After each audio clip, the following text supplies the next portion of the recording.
What is up, y'all? It's your boy Kasinal, and I have right here my daily driver, a motorcycle. That being a 2006 Honda Rebel 250. Down below we have a 2-stroke 1-cylinder engine producing 234 cc's, equipped with a 5-speed manual. MSRP being $3,099. Moreover, it's rear-wheel drive, of course it is. Now when it comes to the trims, there's only different trim colors, no other trim differences other than that. Now the colors come in either black or candy orange. Now primarily, my motorcycle is candy orange, however we did replace the gas tank, which was black, thus that's why there's a difference. Now when this released, the MSRP was $3,099, but when we got it around like what, 2018, 2019, maybe 2020, a little after that, it was like what, $1K to get that. So there you go, private sale. All right, let's park somewhere and check out the specs. All right, y'all, I'm here, and yeah, I'm in the back of my house, or the backyard. There it is. There's the bike, and the sun's starting to peek through, but I'm not counting on that. There's a lot more clouds out here, so I'll just turn this off, and then I'll also this luggage thing, whatever you want to call it. That's an add-on, so I'll just remove it, and then we'll go through the walk around.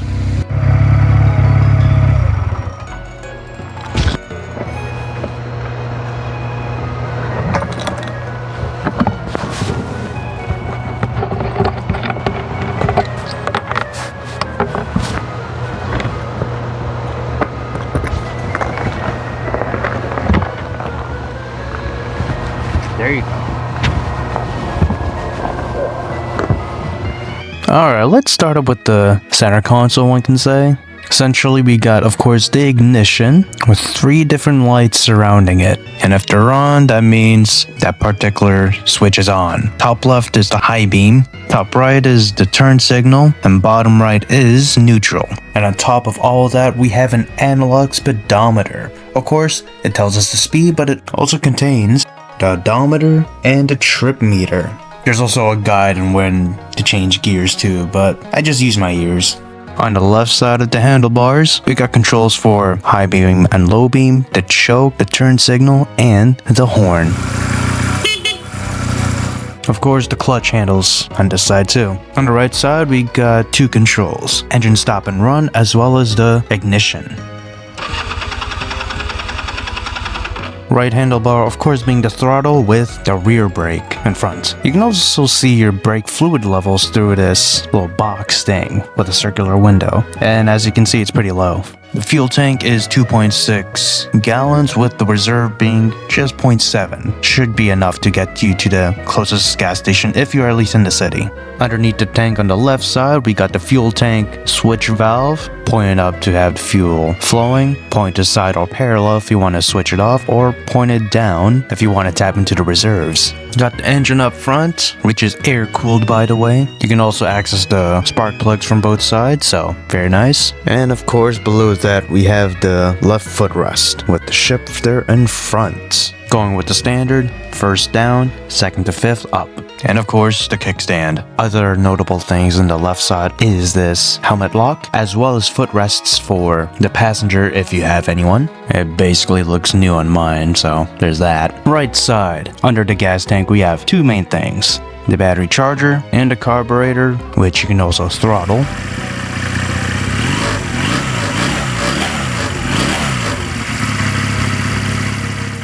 All that's left is the right footrest and the rear brake pedal. And lastly, we have the wheels/rims. The rims being chrome and the front wheel being a 13/18 tire size with an 18-inch rim diameter, and the rear wheel being a 130/90 15 tire size and a 15-inch rim diameter. And since this is a manual, if it is cold outside or the starter is just not starting the engine, you can just put into second gear, put on some motion, just spin the tires, go forward, whatever. And with enough momentum, the engine will start, if you let go of the clutch and put in some gas at the right time. Running start, as they call it.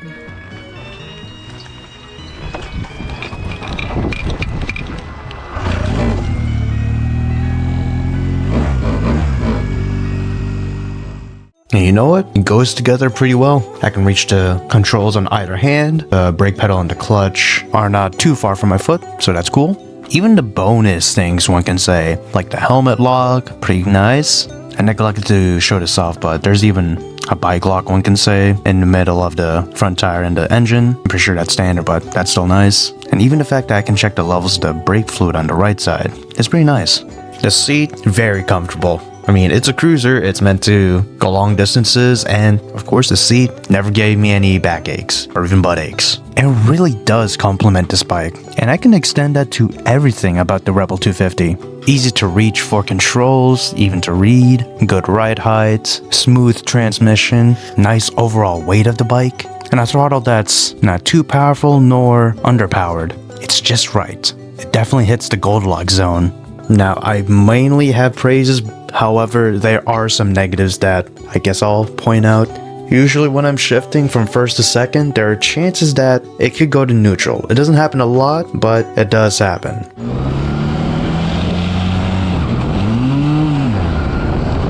Infrequently, I must note. Maybe it's just that particular shift was a little too soft, grabbed second gear all the way and it just went to neutral. I don't know. It could be just that. Or while I'm just rolling, pulling out, I can hear loud squeaks.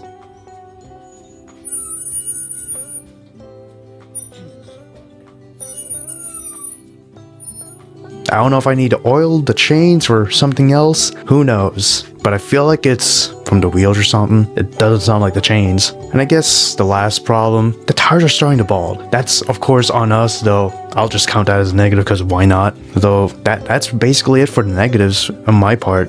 Overall, it is a stellar bike. Now, if I had a car, I would show off the rear cabin space. However, I don't have that. So I'll just show off 2 additional things about this bike, which I think is pretty cool, as well as the additions that I put on. First secret, right here. Need the key for this. Alright. Well, it's open now, but this will be lock position. This is open. And then pull it out. If it's hard to take out, screwdriver will do the case, but it's fine here. And then, holy shit, no way. There you go. Got this bag. Jesus Christ, come on.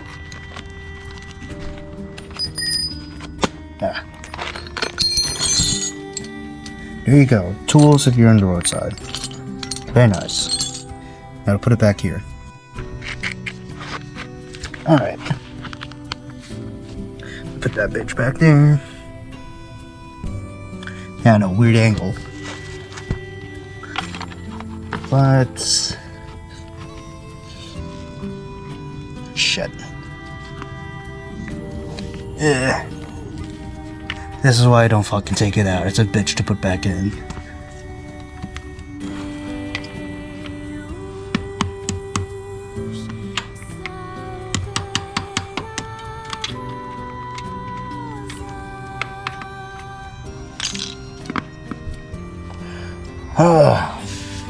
Fucking hell, man. The second secret is fucking hard work. Very cool. Now, the add-ons. As you saw, I do have a little trunk case in the back. It kind of replaces the rear seat support, I guess one can say. Got some bags here. I do have that phone clip on my bike as well, on the right side. Pretty sure the handle covers are different as well. And of course, I do have that bell. All in all, I can summarize my feelings with this story. Back around 2018, 2019, I never really thought about riding a motorcycle. My father did. And for some reason, he got a spot in a motorcycle learning class, not just for him, but for me as well. And you know what? Why not? I took the chance with him. I think he got a deal out of it, saved some money, took it. I actually really liked it. If I remember correctly, it was some type of Kawasaki that was riding during that class. Wish I can ride that again, because I kind of did like that. But we did have the Rebel for a while before this. I guess it was another incentive to actually learn and get our permits, which I did in my first try. My dad actually had to retake it. Somehow we failed. And with the knowledge that I gained throughout that class, I easily applied it to the Rebel. Balancing, accelerating, doing figure eights. And in general, just getting some riding experience on a bike on the road. Sure, it's not the fastest on the road, but it does the job fine. If I could go on a highway, it could sit at 70 pretty nicely. It might take some time, but it is a comfy ride. And with how lightweight this bike is, you can avoid obstacles really easily, or just use a little effort just to make a turn. And with that learning experience, just going from man that barely knows how to ride a motorcycle, just rides bicycles and stuff, to not really a pro rider, of course, but a man that has a lot of miles under his belt with a motorcycle. It's a good journey, and we treated each other pretty well. Got me to where I went, took care of the oil, the chain, any other fluids it needed, and now it's basically part of the family. So sadly, like the Kia Soul, I don't think it's gonna be staying with us. So the Kia Soul left cause, you know, engine blew up and shit. But the Rebel, if we could keep it, we probably would if we had the money. Though, of course, we would like to grow more. Go on to a 500, a beyond. Not saying that I'm starting to outgrow this Rebel. If I had the power, I would just keep it maybe as a secondary bike, maybe even a primary bike, since, you know, the economy's kind of shit. I don't know when it's gonna bounce back. Though if I did have the money and got more bikes, once I got older, definitely would sell most of the bikes other than the Rebel. That's how friendly this motorcycle is. Even with some of the faults that this bike has, I will still always love my Honda Rebel 250. Anyways, that's gonna be it for this video. Thank you all for watching. Leave a like, subscribe, leave a comment, tell me how I can improve with these types of videos. And yeah, I'll see you in the next one. Y'all have a good one. Peace.